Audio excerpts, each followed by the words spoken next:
عمر قلت أردت أن أشترط. قال تشترط ماذا؟ قلت أن يغفر لي.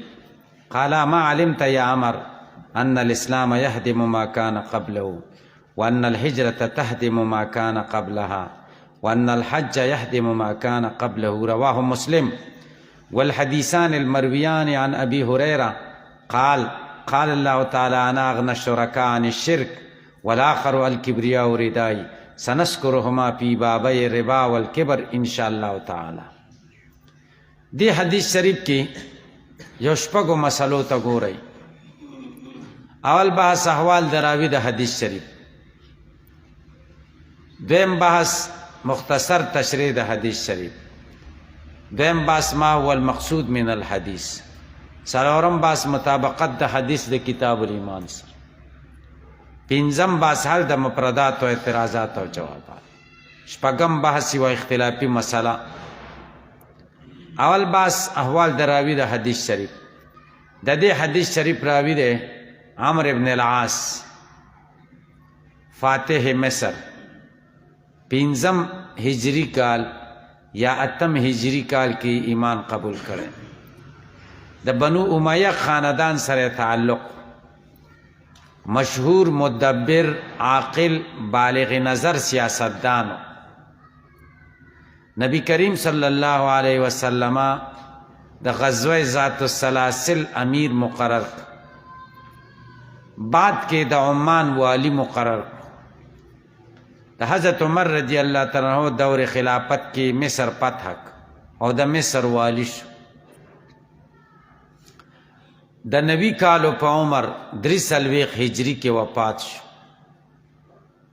د ټولو مرویاتو تعداد 9 احادیث د دنه روایت شوي دي. دویم بحث مختصر تشریح د حدیث شریف.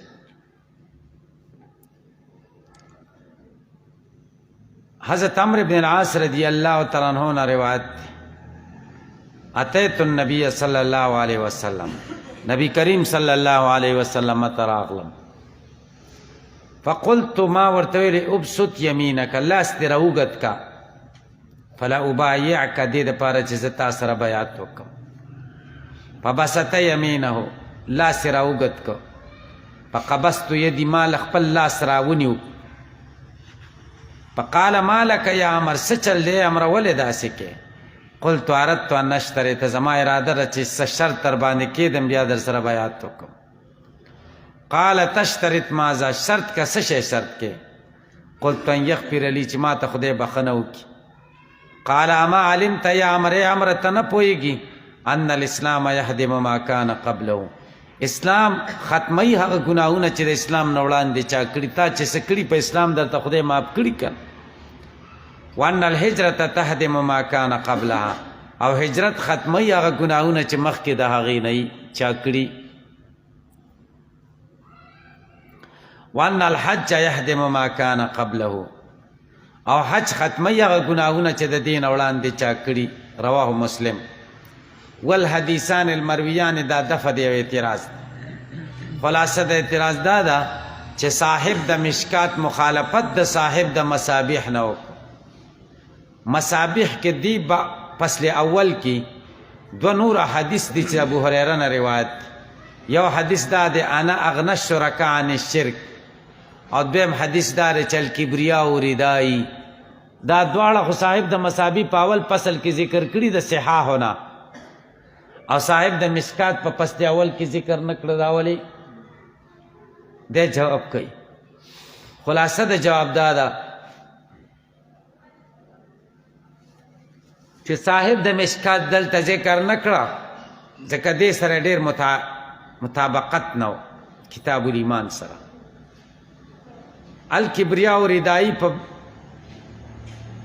باب الکبر کې ذکر کړی، وانا اغنى الشرکاء عن الشرک دای باب الریا کې ذکر کړی دی. په پوښتنه وروسته والحدیثان المرویان، هغه دو حدیث چې روایت شوي دي په مصابیح کې دا عن ابي هريره قال قال الله تعالی انا اغنى الشرکاء عن الشرک، دا یو شو. دویم حدیث والآخر الکبریاء ردائی، سنذکرهما، دا به موږ زر د چې ذکر کو پی بابای الریا والکبر په دو بابونو کې چې یو باب د ریا دی بل د کبر دی ان شاء الله تعالی که د خدای خوښه شي. دریم بحث ما هو المقصود من الحدیث، مقصد د حدیث الترغیب الی الایمان و بیان ثمرات الایمان، او رد په مرجئو چن الحج یهدم ما کان قبله، چې شریعت کې د اعمالو لوی حیثیت دی او تاسو وایئ چې اعمال پیدا نه کوي. ګوره حج سره څومره ګناهونه ختمیږي. څلورم بحث مطابقت د حدیث د کتاب الایمان سره واضح دی. باب کې باب الایمان دی او حدیث شریف کې داری چې ان الاسلام یهدم ما کان قبله، نو ثمره د اسلام او د ایمان. پنځم بحث حل د مفردات، فلا ابایعک، دې کې فا زائده ده، لام جاره ده، دا یو احتمال، او مضارع منصوب ده په ان مقدره سره. تقدیر د عبارت داسې ده لئن ابایعک.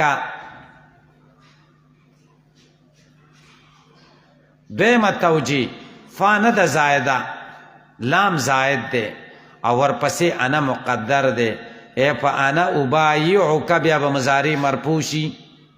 دریمه توجیه، لام ابتدائی تاکیدی ده او مضارع مرفوع ده. څلورمه توجیه، لام امر ده او مضارع مجزوم ده، فلا ابایعک. پی پوه شوئ؟ قال تشترط ماذا، ماذا د تشترط د پاره مفعول به ده او په محل د نصب کې واقع ده. تشترط ماذا، دلته به تاسو اعتراض وارد شي چې ماذا کلمه د استفهام ده او استفهام مقتضی د صدارت د کلام ده، چې مفعول به راشي نو په فعل مقدم کیږي. دلته په فعل ولې نه ده مقدم شوی؟ سوال باندې پوه شئ. علامہ دہلوی جواب کړی دی، ماذا چې بغیر د ځان راشي نو صدارت د کلام غواړي، او د ځا سره چې راشي بیا صدارت د کلام نه غواړي. یا داسې دی چې مفعول مخکې حذف دی، ماذا تشترط، ماذا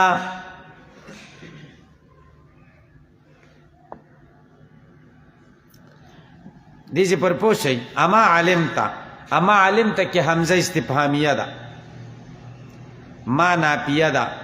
اما علمتا ده اعلم پا معنا ده، ده استفهام معنا مراد نه ده. ده اعلم نه پا اما علمتا سر تعبیر زکو کو چې د دې محتم بشان مسئلې نه تا ته مخکې نه ځان خبرول پکارو، ماضي سره دې ځکه تعبیر وکړو. یا معنا دا ده اما استفهام ده، اما علمت مع حذاقتک و وفور عقلک، د زیرکتیا سره او د کامل عقل باوجود ته په دې وړه خبره نه پوهېږي چې اسلام خو هر څه ختمی. شپږم بحث یو اختلافي مسله، هغه دا ده چې اسلام ما قبل کفر او عصیان د پاره هادم دی. سره مخکې کفر وکړي، د خدای څومره نافرمانی کړي په حالت د کفر کې، او بیا مسلمان چې ټول هر څه ختم شو، نوی بس د قصه شروع شو. پې پوه شئ؟